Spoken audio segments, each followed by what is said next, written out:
ও মামা, রোজ রোজ একরকম তরকারি আর ভালো লাগে না। আজকে একটু অন্য কিছু বানাও না। তাহলে কি বানানো যায় বলতো দেখি। ওবেলা যে তুমি ছোলার ডাল ভিজিয়ে রেখেছিলে, ওটা দিয়ে নতুন কিছু বানাও না। দেখি নতুন কি বানানো যায়।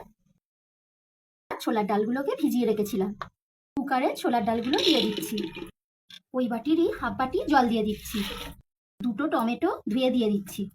হলুদ গুঁড়ো মতো নুন দিচ্ছি। এবারে গ্যাসে বসিয়ে দেব। বাটি এখানে আটা নিয়েছি, ওরই হাফ বাটি বেসন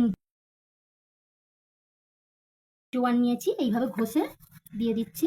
পরিমাণ মতো নুন, হলুদ গুঁড়ো গুঁড়ো করা হাফ চামচ আদা, অল্পটুকু ধনে পাতা, চামচ সাদা তেল, ময়াম দিয়ে নিচ্ছি। এইভাবে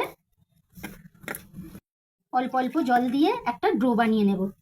5 মিনিটের জন্য ডোটাকে চাপা দিয়ে দিচ্ছি। ডাল থেকে টমেটো দুটো তুলে নিচ্ছি।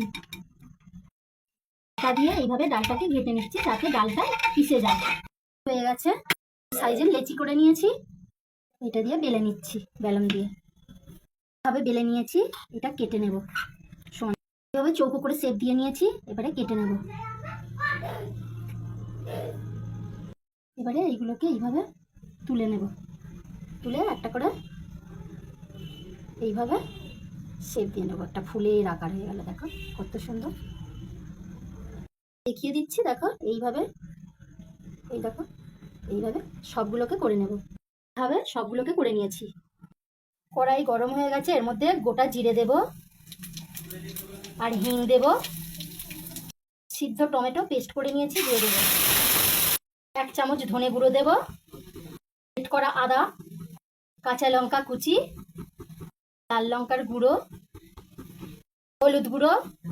মশলাটা কষা হয়ে গেছে, একটু চিনি দেব। ডালটা এবারে দিয়ে দেব। আমি এর মধ্যে গরম জল দিয়েছিলাম ডালের মধ্যে। ডালটা একটু পাতলাটে করতে হবে, অনেকটাই পাতলা করতে হবে। পরিমাণ মতো নুন দেব। ডালের মধ্যে এবারে এই ফুলগুলো দিয়ে দেবো একটা একটা করে। সবগুলো সবগুলো দিয়ে দেব। মিনিট সিদ্ধ করে নেবার পর ওপর দিয়ে ধনেপাতা ছড়িয়ে দেব।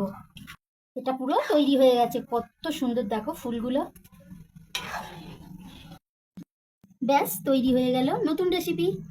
ভাত রুটি কিছুই লাগবে না।